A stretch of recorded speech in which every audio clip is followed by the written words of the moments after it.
India news Uttar Pradesh Uttarakhand देख रहे हैं आप और आपके साथ मैं हूं अपूर्वा सिंह। बुलेटिन की शुरुआत कर रहे हैं सबसे पहले खबर लखनऊ से, जहां बीजेपी की हाई लेवल मीटिंग हुई है। आगामी बीजेपी कार्यक्रमों पर विस्तृत चर्चा हुई है। पंचायत चुनावों पर भी विचार विमर्श किया गया है। शिक्षक स्नातक चुनावों को लेकर भी चर्चा हुई है। साथ ही 25 दिसंबर अटल बिहारी वाजपेयी जयंती योजना बैठक में सीएम योगी और जेपी नड्डा शामिल। प्रदेश अध्यक्ष पंकज चौधरी भी मौजूद रहे। बड़ी जानकारी इस वक्त की लखनऊ से, जहां बीजेपी की हुई हाई लेवल मीटिंग। आगामी बीजेपी कार्यक्रमों पर विस्तृत चर्चा। पंचायत चुनावों पर भी किया गया विचार विमर्श। शिक्षक स्नातक चुनावों को लेकर भी हुई चर्चा। 25 दिसंबर अटल बिहारी वाजपेयी जयंती योजना।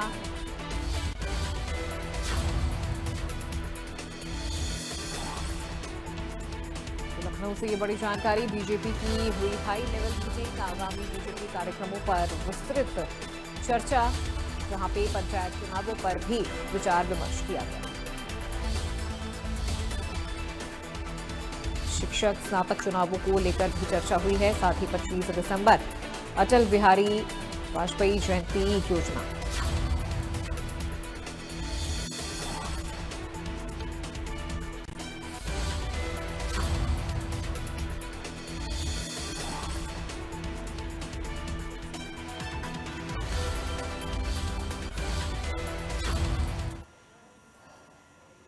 चलिए बढ़ते हैं अगली खबर की ओर। लखनऊ से बड़ी जानकारी आपको दे रहे हैं, लेकिन उससे पहले हमारी सहयोगी वर्षा शाही हमारे साथ लाइव जुड़ चुकी हैं इसी खबर पे ज्यादा जानकारी के साथ। वर्षा, क्या जानकारी मिल रही है इस पूरी बैठक को लेकर, जो कि बेहद खास ये बैठक मानी जा रही है और लगातार सीएम योगी इन तमाम चीजों को लेकर काफी ज्यादा योगी आदित्यनाथ एक्टिव भी नजर आ रहे हैं। देखिए, बिल्कुल आज बीजेपी पर एक बड़ी बैठक की गई। इस बैठक में प्रदेश अध्यक्ष पंकज चौधरी मौजूद थे, साथ ही साथ जेपी नड्डा की मौजूदगी थी। मुख्यमंत्री योगी आदित्यनाथ खुद इस बैठक में मौजूद थे। ये माना जा रहा था कि जब बैठक की शुरुआत हुई थी तब ये कहा जा रहा था कि फॉर्मली मीटिंग की जा रही है, लेकिन उसके बाद ये पता चला कि लगभग इस बैठक में कई दिशा निर्देश दिए गए, क्योंकि पंकज चौधरी की ये पहली बैठक थी प्रदेश अध्यक्ष बनने के बाद, जिसमें साफ तरीके से कहा गया कि एसआईआर के मुद्दे को लेकर सबसे ज्यादा एक्टिव रहे। साथ ही साथ आने वाले पंचायत चुनाव, एमएलसी चुनाव और 2027 की वृहद तैयारी की जाए। सभी अधिकारियों को निर्देश दिया गया है और सभी पदाधिकारी बीजेपी को आगे बढ़ाने के कार्य किए जा सकते हैं। उसके साथ साथ 25 दिसंबर को अटल बिहारी वाजपेयी के जन्मदिन के अवसर पर प्रधानमंत्री नरेंद्र मोदी की मौजूदगी राजधानी लखनऊ में होने वाली है। तो उस अवसर पर भी किस तरीके से कार्यक्रम किया जा सकता है, कैसे उस कार्यक्रम को सफल बनाए जा सकते हैं, उसको लेकर भी आज दिशा निर्देश दिए गए हैं। तो आज एक बड़ी बैठक राजधानी लखनऊ में बीजेपी कार्यालय पर हुई है। बिल्कुल, बहुत शुक्रिया वर्षा इस पूरी जानकारी और बातचीत के लिए। चलिए बढ़ते अगली खबर की ओर। बड़ी जानकारी आप तक लखनऊ से पहुंचा रहे हैं, जहां कानून सड़क सुरक्षा को लेकर बैठक, जहां सीएम योगी आदित्यनाथ की अध्यक्षता में बैठक। मुख्य सचिव, प्रमुख सचिव गृह होंगे शामिल। इसके अलावा बैठक में डीजीपी, प्रमुख सचिव भी शामिल होंगे। ADG, law and order commissioner, police commissioner भी मौजूद रहेंगे। साथ ही डीएम लखनऊ, एलडीए, वीसी भी इस बैठक में शामिल होंगे। तो लखनऊ से इस वक्त की ये बड़ी और खास जानकारी आप तक पहुंचा रहे हैं।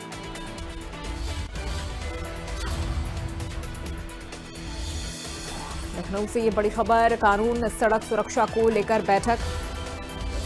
सीएम योगी आदित्यनाथ की अध्यक्षता में ये बैठक हुई है, जहां मुख्य सचिव, प्रमुख सचिव और गृह होंगे शामिल।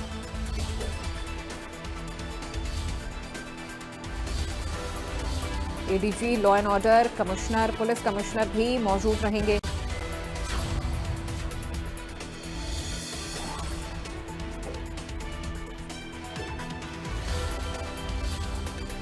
तो सीएम योगी आदित्यनाथ की अध्यक्षता में इस बैठक का आयोजन होगा। मुख्य सचिव, प्रमुख सचिव और गृह शामिल होंगे।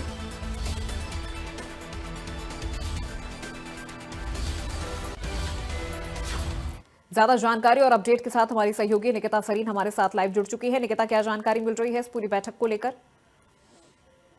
देखिए लगभग 5:30 बजे मुख्यमंत्री आवास यानी 5 KD 5 कालिदास मार्ग पर मुख्यमंत्री योगी आदित्यनाथ वीडियो कॉन्फ्रेंसिंग के जरिए जो सड़क की सिचुएशंस हैं, जिस तरीके से हादसे बढ़ते जा रहे हैं उसको लेकर के एक बैठक कर रहे हैं। ये बैठक फिलहाल अभी जारी है, जिसमें शीर्ष नेतृत्व अगर मैं बात करूं और साथ ही साथ जितने भी वरिष्ठ अधिकारी हैं वो इस बैठक में जुड़े हैं। मैं बात करूं ADG लॉ एंड ऑर्डर से लेकर के LDA VC प्रमुख सचिव गृह, ये तमाम लोग फिलहाल इस बैठक में जुड़े हैं।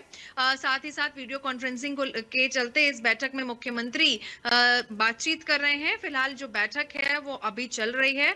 हमने जिस तरीके से देखा है कि बढ़ते कोहरे को लेकर के जो दुर्घटनाएं हैं, खास तौर पर सड़क हादसे हैं, वो लगातार बढ़ रहे हैं। पहले भी देखा था जिस तरीके से मुख्यमंत्री योगी आदित्यनाथ ने एक साफ गाइडलाइंस दी थी कि जो भी हाईवेज हैं उनके ब्लाइंड स्पॉट्स को दूर किया जाए, वहां पर जी। टाइम टू टाइम पेट्रोलिंग हो, साथ ही साथ जो स्ट्रीट लाइट्स हैं वहां पे जो भी खराब है उसको जल्द से जल्द ठीक किया जा सके। ये तमाम बिंदुओं पर पहले भी बात हुई थी और जाहिर है निश्चित तौर पर इस बार भी उन सब पे बात होनी है कि किस तरीके से इन हादसों को कम किया जाए, क्योंकि लगातार हम देख रहे हैं हाईवेज पर इन दिनों फॉग के चलते जो वाहन है वो एक दूसरे से टकरा जाते हैं, जिसके चलते जो लोग हैं वो गंभीर रूप से घायल हो रहे हैं। तो इन घायलों का ठीक है। जो तादाद है वो कम हो सके, इसको लेकर के फिलहाल जो बैठक है वो चल रही है। बैठक के बाद अहम पॉइंटर्स निकल के ठीक आएंगे है, जो तो हम आप बहुत तक शुक्रिया पहुंचाएंगे। निकिता इस पूरी जानकारी और बातचीत के लिए। खबर आगरा से मिल रही है, जहां पर यूरिया कालाबाजारी पर विभागीय छापा। 600 पैकेट यूरिया से भरी गाड़ी पकड़ी गई है। अलीगढ़ से लोड होकर आगरा पहुंचा ये यूरिया, जहां ट्रैक्टर से कई जगह भेजी जा रही है खाद। जीरो टॉलरेंस पर कालाबाजारियों पर भी कार्रवाई की जा रही है।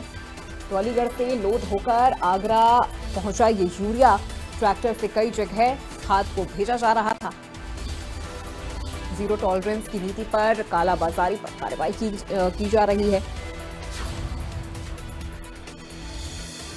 तो आगरा से ये बड़ी खबर आपको दे रहे हैं, यूरिया कालाबाजारी पर विभागीय छापा। 600 पैकेट यूरिया से भरी गाड़ी को पकड़ा गया है। तो जीरो टॉलरेंस की नीति के तहत कालाबाजारियों पर भी कार्रवाई की जा रही है। जो इस तरह से अवैध तौर पे स्टॉक कर रहे हैं यूरिया का, उन्हें भी पकड़ा जा रहा है।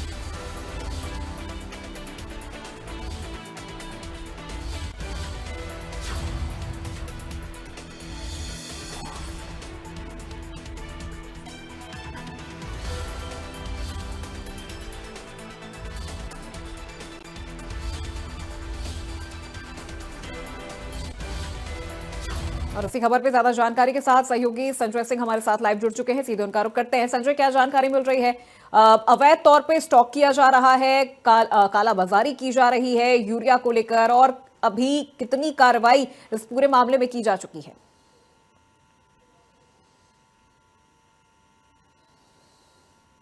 संजय, आप अपना माइक अनम्यूट कर लीजिए। जी जी, जिस प्रकार से पहले की सरकार ने साफ कर दिया था कि जो कालाबाजारी है यूरिया की वो बिल्कुल नहीं होने दी जाएगी, तो उसको लेकर आगरा जिलाधिकारी ने कहा था, इसको लेकर मीटिंग भी की थी। तो उसी को लेकर कहीं ना कहीं सूचना मिलती है कि अलीगढ़ से लगभग 600 पैकेट यूरिया का आगरा पहुंच रहा है और अलग अलग स्थानों पर इसको जाना है।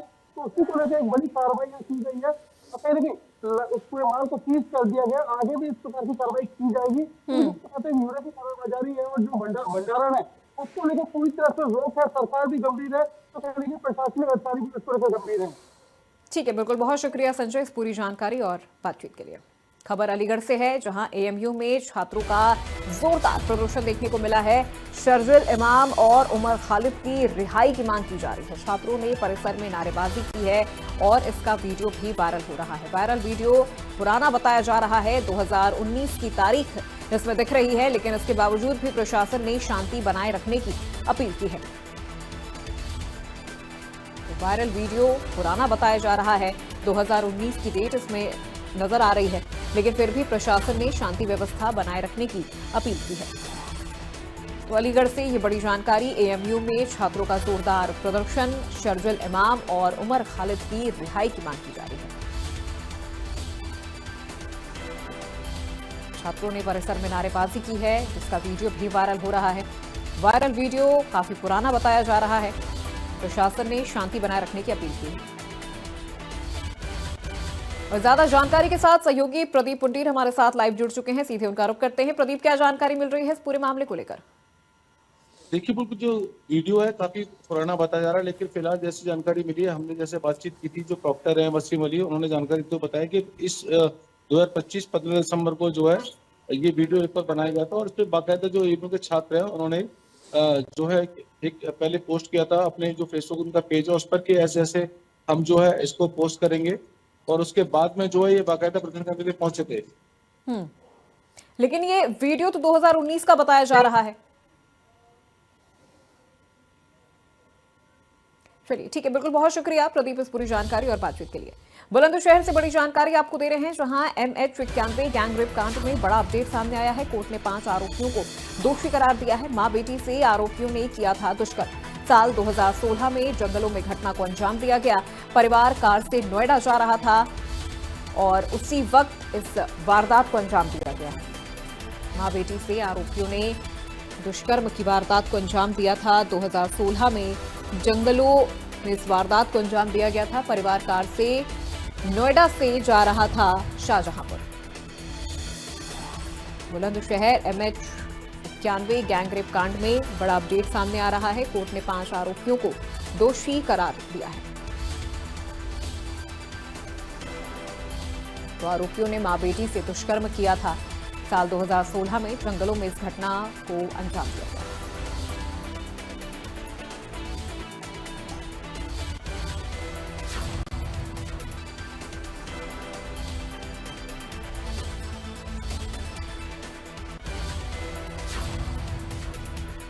और ज्यादा जानकारी के साथ सहयोगी पुनीत शर्मा हमारे साथ लाइव जुड़ चुके हैं। पुनीत, क्या जानकारी मिल रही है इस पूरे मामले को लेकर? चूंकि 2016 का ये मामला है, वारदात बेहद जघन्य है।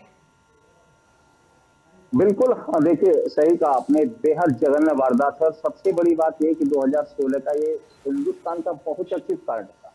NH91 पर ये गैंगरेप कांड हुआ था। इसमें सबसे बड़ी बात यह कि माँ बेटी के साथ में इन दरिंदों ने गैंगरेप की घटना को अंजाम दिया था, और वो भी तब जब ये एक 13वीं में शामिल होने के लिए नोएडा से अपने गांव जा रही थी। तभी रास्ते में इन दरिंदों ने एक छल्ला, जो बताया जा रहा है जांच में जो बताया गया था, जो इन्होंने बताया था कि गाड़ी के नीचे एक लोहे की चीज जो फेंक दी थी, और इनको लगा कि कहीं ना कहीं गाड़ी में कुछ नुकसान हो गया है, कुछ गाड़ी का टुका है। तभी उन्होंने गाड़ी वहां रोकी, और ये पता नहीं था कि ये दरिंदे पहले से ही वहां घात लगाकर बैठे हैं। तब इन लोगों ने जो है माँ बेटी के साथ, बड़ी बात यह कि इसमें माँ बेटी के साथ, दोनों के साथ में गैंगरेप की घटना को अंजाम दिया था।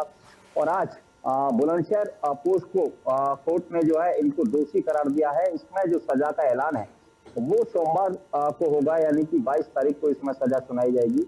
लेकिन कहीं ना कहीं जिस तरीके से ये पूरी घटना को अंजाम देने के बाद में एक देश का एक बहुत चर्चित कांड ये हो गया था NH91 पर जब ये गैंगरेप हुआ था, इसमें कई पुलिसकर्मियों पर जो गाज गिरी थी। जी ठीक है, बिल्कुल, बहुत शुक्रिया इस पूरी जानकारी और बातचीत के लिए। फिरोजाबाद से खबर है, जहां इंडियन बैंक में करोड़ों के घोटाले का मामला सामने आया है। 2.85 करोड़ के घोटाले के मामले में कोर्ट ने फैसला सुनाया है। कैशियर समेत 5 को कोर्ट ने सजा सुनाई है। उम्र कैद की सजा सुनाई गई है। सभी आरोपियों को 10-10 साल की सजा सुनाई गई है। ADJ द्वितीय कोर्ट के जज ने फैसला सुनाया है।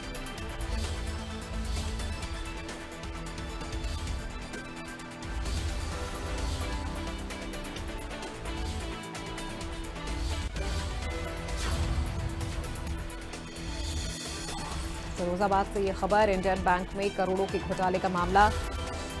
2.85 करोड़ के घोटाले मामले में कोर्ट ने अपना फैसला सुनाया है। कैशियर समेत 5 को कोर्ट ने सुनाई उम्र कैद की सजा।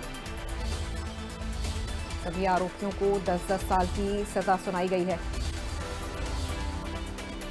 ADJ द्वितीय कोर्ट के जज ने फैसला सुनाया।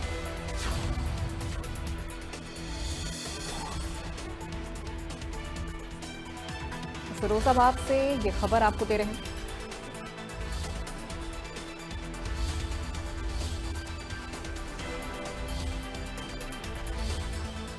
और इस खबर पे ज्यादा जानकारी के साथ हमारे सहयोगी सौरभ उपाध्याय हमारे साथ लाइव जुड़ चुके हैं। सौरभ, क्या जानकारी मिल रही है इस पूरे मामले को लेकर? क्या अपडेट सामने आ रहा है? बिल्कुल, देखिए पूरा मामला थाना जसराना क्षेत्र का है। जसराना में इंडियन बैंक का पूरा मामला है। करोड़ों रुपए के गबन का ये मामला है। अदालत ने इस पर सख्त फैसला सुनाया है। पूरे मामले में अदालत ने उम्र कैद की सजा सुनाई है और 10 साल की 10 लाख रुपए के जो है जुर्माना भी लगाया है। और ये पूरा जो मामला है, ये जांच के दौरान टीम को महत्वपूर्ण दस्तावेज भी मिले, खातों का विवरण, ग्राहकों के लेन देन से जुड़े जो रिकॉर्ड थे उनकी गहन जांच की गई। विवेचना में जो आया आरोपियों ने सुनियोजित तरीके से खातों से रकम निकालकर गबन किया था। इस पूरे मामले की जो सुनवाई है वो जुलाई माह में 25 जुलाई से शुरू हुई। पुलिस द्वारा जो चार्जशीट दाखिल की गई वो 9 गवाह पेश किए गए। उसमें मामले की जानकारी देते हुए एडीजीसी जो है अवधेश शर्मा, उन्होंने बताया अभियोजन पक्ष ने साक्ष्यों के आधार पर आरोपियों की भूमिका को प्रभावी ढंग से न्यायालय के समक्ष रखा और जिस पर अब जाकर न्यायालय ने जो है एडीजे द्वितीय कोर्ट न्यायाधीश सर्वेश कुमार पांडे, उन्होंने पूरे मामले पर कैशियर को उम्र कैद की सजा सुनाई है। बिल्कुल सौरभ, लेकिन इसमें सबसे बड़ी बात यह है कि इतने बड़े घोटाले को लेकर अब जो पूरी ये कार्रवाई हो रही है, ऐसे में इसे काफी लंबा भी माना जा रहा है कि प्रक्रिया काफी लंबी चली है। बिल्कुल निश्चित रूप से देखिए, पूरी मामले की गहनता से जांच की गई, विवेचना की गई और उसके बाद पुलिस ने इसमें चार्जशीट दाखिल की और उसके बाद न्यायालय ने पूरे मामले को समझा और उसके बाद क्योंकि मामला गंभीर है, जो अकाउंट थे बैंक में उनका पैसा गबन किया गया और निश्चित रूप से बैंक मैनेजर भी फरार हो गए थे मौके से उस समय। बाद में पुलिस ने पूरे मामले में बड़ी कार्रवाई की और अब जाके कोर्ट ने इसमें उम्र कैद की सजा सुनाई है। ठीक है, बहुत शुक्रिया सौरभ इस पूरी जानकारी और बातचीत के लिए। तो वहीं यूपी के पूर्वांचल की पहचान अक्सर बाहुबलियों और माफियाओं के गढ़ के रूप में की जाती है और ऐसे ही बाहुबलियों में एक नाम जिसे बड़ा नाम कहा जा रहा है वो है विनीत सिंह। ये ब्लैक बेल्ट हैं, हमेशा 12 बंदूकधारियों के साए में रहने वाले और जेल में रहते हुए यूपी विधानसभा चुनाव लड़ चुके दबंग नेता। इंडिया न्यूज यूपी उत्तराखंड के चैनल हेड अजीत प्रताप सिंह ने उनसे खास बातचीत की है। इस मुलाकात में सामने आई है उनकी अनसुनी कहानियां, उनके राज, उनकी दुनिया की वो बातें जो आम जनता शायद कभी जान नहीं पाती। 2009 से आप फुल पॉलिटिक्स में आए हैं और आपको लगता है कि जो राजनीति का आचरण है, जो लोकतंत्र का आचरण है, कितना बदल गया? क्योंकि अब भाषा की मर्यादा नहीं रही राजनीति में और एक दूसरे के ऊपर जब आरोप प्रत्यारोप चलता है तो लोग राजनीतिक और लोकतंत्र दोनों की मर्यादाओं का पालन नहीं करते। ये परंपराएं तो तोड़ी गई है। राजनीति की जो मर्यादा था, पहले एक मर्यादा था, एक बड़े नेता के खिलाफ कोई नहीं बोलता था, पक्ष हो चाहे विपक्ष हो, हमेशा जो है ध्यान रखते थे, मर्यादा का ध्यान रखते थे, आगे सामने वाले नेता के कद का ध्यान रखते थे। आज तुच्छी राजनीति टाइप के लोग बात करने लगते हैं।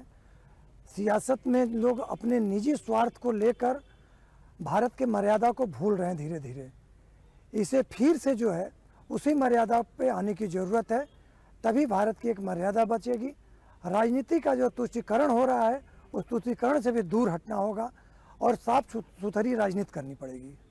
आपको लगता नहीं कि जिस तरह से राजनीति हो रही है, आप तो 2009-10 से भी एमएलसी हैं, राजनीति में हैं, बहुजन समाज पार्टी, फिर भारतीय जनता पार्टी, जो पुरानी सरकारें थी, जो पुराने बड़े लीडर थे, वो एक दूसरे का सम्मान करते थे। अटल बिहारी वाजपेयी ने भी सदन में जब पोखरण परीक्षण किया था इंदिरा गांधी जी ने, तो उन्होंने इंदिरा गांधी को दुर्गा कहा था। और आज देखिए सदन में क्या हो रहा है, एक दूसरे को व्यक्तिगत टिप्पणियां कर रहे हैं। वो चाहे अखिलेश यादव की बात कर ले या असदुद्दीन ओवैसी की बात कर ले या इमरान मसूद की बात कर ले, जिस तरह से वो टिप्पणियां कर रहे हैं वो राजनीति के लिए घातक है। टिप्पणी इस प्रकार के लोग करने लगे हैं, बता दिया मैंने, निजी आ गए, निजी पे पर्सनल लोग लेने लगे हैं। सदन में पर्सनल बातें होने लगी है, जबकि ये संविधान से लेकर जितने अनुच्छेद हैं, जितनी नियमावलियां बनाई गई थे, विधानसभा हो, विधान परिषद हो, लोकसभा हो, राज्यसभा हो, हर नियमावली के आधार पे लोग बात रखते थे, तथ्यों के आधार पे बात करते थे। आजकल सदन में कहीं की बात कहीं रख देते हैं, किसी व्यक्ति का नाम नहीं लिया जाता है सदन में। उसके अलावा किसी पद पे जो व्यक्ति है, पद के नाम से आरोप लगाए जाते हैं, न कि उसके व्यक्ति के नाम से लगाए जाते हैं। लेकिन आज के समय में इस प्रकार की राजनीति हो रही है, इससे बचना चाहिए लोगों को। अखिलेश यादव कहते हैं कि जो बुलडोजर चलता है वो जाति देखकर जाता है, राजपूतों के ऊपर बुलडोजर नहीं चलाया जाता और योगी सरकार जाति देखकर बुलडोजर चलाती है। इस सरकार में किसी भी जात का व्यक्ति अगर गलती किया है, किसी भी जात का व्यक्ति अगर गलती किया तो बुलडोजर चला है और आगे चलता रहेगा। छत्री समाज पे जो जहाँ तक बात आ रही है, छत्री समाज आजमगढ़ भी देख लीजिए, आजमगढ़ के कुछ माफिया थे जिसके घर स्कूल सब तोड़ दिए गए। मैं किसी का नाम नहीं यहाँ लेना चाह रहा हूँ, लेकिन जो ना सभी का घर द्वार तोड़ा गया, सब कुछ हुआ। जो गलतियाँ किया, जौनपुर में भी जो ना कि केस सही लगा गलत लगा, जो भी लगा, कानून की ये बात है, कानून के दायरे में सब कुछ कार्रवाइयाँ हुई, वहाँ भी लोग जेल गए। ऐसा नहीं है कि अगर कहीं भी अपराध हुए हैं तो कोई बख्शा गया है, कोई भी नहीं बख्शा गया है। और कोई गलती करेगा ही नहीं, कोई अपराध करेगा ही नहीं, तो अगर उससे ज़बरदस्ती का जेल नहीं भेज दिया जाएगा, ज़बरदस्ती का बुलडोजर नहीं चलवाया जाएगा। गलती जो भी करेगा और उसके साथ ऐसा बर्ताव करेगी सरकार, क्योंकि सरकार को जीरो टॉलरेंस की सरकार यह है, तो जीरो टॉलरेंस करना है तो किसी की स्वजाति हो चाहे गैर स्वजाति हो, सबके साथ एक सामान्य व्यवहार किया जा रहा है। आपके ऊपर एक मुकदमा लिखा गया था अखिलेश यादव की सरकार में कार्टून को लेकर, अपहरण का मुकदमा, बाद में उस मुकदमे का क्या हुआ, उसमें आपको जेल जाना पड़ा, जेल से रह के चुनाव लड़ना पड़ा। तो आपको लगता नहीं कि जो सत्ता में होता है वो सत्ता का दुरुपयोग करता है? इस मुकदमे का क्या हुआ आपका? कि वो तो ज़बरदस्ती का मुकदमा किया गया था। सबको पता है कि अगर सोशल मीडिया से कोई चीज़ अगर चलाई जाती है तो साफ़ सुथरी बात है कि पहले वो आईडी को चेक करिए कि वो आईडी है किसका, क्या वो विनीत सिंह की आईडी थी या विनीत सिंह से संबंधित उनके रिश्तेदारों की आईडी थी या विनीत सिंह का सोशल मीडिया जो देखता है उसकी आईडी थी। दूर दूर तक वो हमारी आईडी नहीं थी। कोई मुझे फंसाने के लिए ऐसा आईडी बना के चला दिया। और हम क्या, सरकार उस समय थी, माननीय अखिलेश जी उस समय माननीय मुख्यमंत्री जी थे। मुख्यमंत्री, हम तो विपक्ष के भी बारे में नहीं चला सकते हैं। माननीय बहन जी से जो भी पार्टी छोड़ा है आज तक सबने उनके पर आरोप लगाया कि जो पार्टी छोड़ता है एक आरोप लगा देगा, बहन जी जो है कि पैसा लेके टिकट देती है, इस तरह का आरोप लगाया जाता है। लेकिन हम लोग भी बसपा से आके भारतीय जनता पार्टी में राजनीति किए, हम लोग कोई आरोप बहन जी पे, माननीय बहन जी पे नहीं लगाए। आपके ऊपर बहुत सारे मुकदमे थे, अब आपके ऊपर कोई मुकदमा नहीं है, आप सारे मुकदमों में बरी हो गए, आप बताते हैं। तो बाहुबली फिर आपको क्यों कहा जाता है? क्योंकि आप मिर्जापुर हो, बनारस हो, जौनपुर हो, चंदौली हो, सोनभद्र हो, सब जगह जिला पंचायत अध्यक्ष, विधायक, सांसद, आपका रोल बहुत अहम होता है। देखिए, जितना मुंह उतनी बातें होती हैं। बाहुबल किसको कहते हैं इसका किसी को आज तक अंदाजा ही नहीं है। नहीं, अभय सिंह ने ये भी कहा कि आपने सदस्य भी दिया फ्री में और पैसा भी आपने दिया, नहीं तो जिला। क्या आपको लगता है कि उस समय मेरा चुनाव चल रहा था? हम लोग उस समय मिर्जापुर चुनाव लड़ रहे थे, जिला पंचायत का चुनाव चल रहा था। हर व्यक्ति अपने अपने चुनाव में परेशान रहता है और हर व्यक्ति को पैसे की आवश्यकता उस समय होती है। क्या आपको लगता है कि धनंजय सिंह जी को पैसे की आवश्यकता क्या पड़ी होगी? वो सक्षम है, पैसा वैसा हमने कोई मदद नहीं किया था। लेकिन अभी सोशल मीडिया पे तो जाति जाति ही चल रहा है। कुछ ऐसे तुच्छ लोग हैं जो जातियों की बात करके हमें भिन्न भागों में बांटना चाहते हैं। पहले तो हम भारतीय हैं, हम हिंदू हैं, सनातन धर्म को मानने वाले हैं, तो हम एक हैं। जहाँ तक ये बात करेंगे, ये बात होनी चाहिए, न कि जातियों में बांट के या जाति का जहर जो लोग बोते हैं, कुछ अपने राजनीतिक समीकरण के लिए जाति का जहर बोते हैं। ब्रजेश सिंह ने रूमर बनवाया अपने को बड़ा साबित करने के लिए, मैं सबसे बड़ा हूं, मैं पूर्वांचल को डील करता हूं। क्या मिर्जापुर वाले कालीन भैया ब्रजेश सिंह आपकी नज़र में कि पूर्वांचल को कंट्रोल करेंगे? बताया कि कालीन भैया कोई नहीं है पूरे पूर्वांचल, पूरे उत्तर प्रदेश में। ये काल्पनिक कहानी बना के वेब सीरीज बनाया गया, उसमें एक कालीन भैया बनाया गया। जो भी नाम लेता कालीन भैया, तो वही व्यक्ति कालीन भैया नाम ले कि जो मिर्जापुर से माँ विंध्यवासिनी के धाम से जिसका लगाव न हो। ब्रजेश सिंह के लिए भी कहा जा रहा है कि वो चारों पांचों जिले में जिला पंचायत अध्यक्ष की कुर्सी पर उनकी निगाह है। जौनपुर में वो अपनी बेटी को लड़ाना चाहते हैं, बनारस में किसी को लड़ाना चाहते हैं, चंदौली की सीट पर भी उनकी निगाह है, मिर्जापुर सोनभद्र पर भी निगाह है। तो क्या ये राजनीतिक महत्वाकांक्षा एक लड़ाई की वजह बन रही है पूर्वांचल में आप लोगों के बीच? लोकतंत्र में कौन व्यक्ति किस जिले में चुनाव लड़ने जा रहा है, उसकी स्वेच्छा है, वो लड़ सकता है, जा सकता, आ सकता है। हम लोगों का क्या है, चुनाव हम लोगों को लड़ना पार्टी से बंधे हुए व्यक्ति है। पार्टी शीर्ष नेतृत्व का जो है हम लोगों को आदेश निर्देश होता है, हम लोग वही काम करते हैं। हमेशा पार्टी के साथ बंधे हुए रहते हैं और पार्टी के साथ चलते हैं। पार्टी से कदम मिलाकर चलने वाले व्यक्ति हैं, पार्टी के अगेंस्ट जाने वाले व्यक्ति नहीं हैं। इसलिए कौन कहाँ से लड़ेगा, लड़े, हमें उसका परवाह नहीं है। तो मिर्जापुर, सोनभद्र, चंदौली, यहाँ सब आपके जिला पंचायत अध्यक्ष हैं। क्या फिर पंचायत चुनाव में लड़ाएंगे आप इन सीटों पर प्रत्याशी अपने? पार्टी का जो निर्देश होगा लड़ाएंगे। पिछली बार पार्टी का निर्देश हुआ था, लड़ाए थे।